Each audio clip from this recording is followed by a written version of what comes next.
Well, thank you so very much for coming, and a special thank you to Jim Klein for the invitation to play today in a beautiful venue and on a beautiful instrument.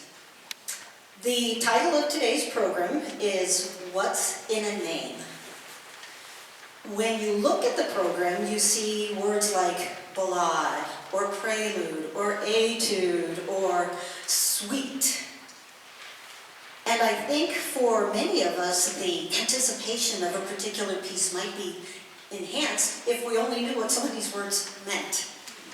So for example, the first two pieces come from things called suites. Now a suite is not like I thought as a kid, obviously, but a suite is a collection of pieces with one certain theme. So Johann Sebastian Bach, for example, his French suites were a collection of dance pieces, and he had the names Allemande, Courante, Sarabande, etc.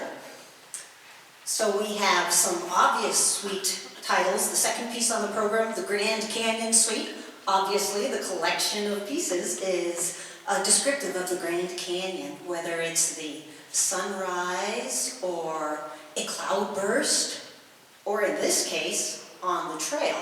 And if you have been on the trails of the Grand Canyon and you see those donkeys and those mules trying to get past you, or if by any chance you should be on one of those, you would be quite familiar with some of the sounds that Ferdi Grofé, 1929 to 1931 is when he wrote these pieces. You'd be familiar with the sounds of the hooves of the mules,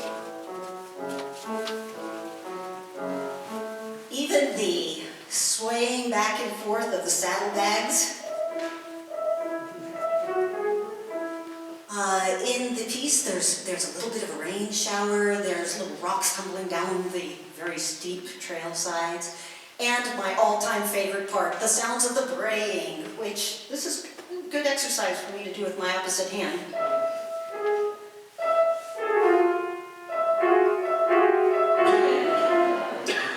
So that's what you can expect from that movement of that suite. Now to the first piece on the program. A little more difficult, perhaps. It's called In the Bottoms. A little more difficult to anticipate unless you know that at the turn of the 20th century, R. Nathaniel Dett was discussing the social life of folks in the southern United States, so the social life of folks in the South at the turn of the 20th century.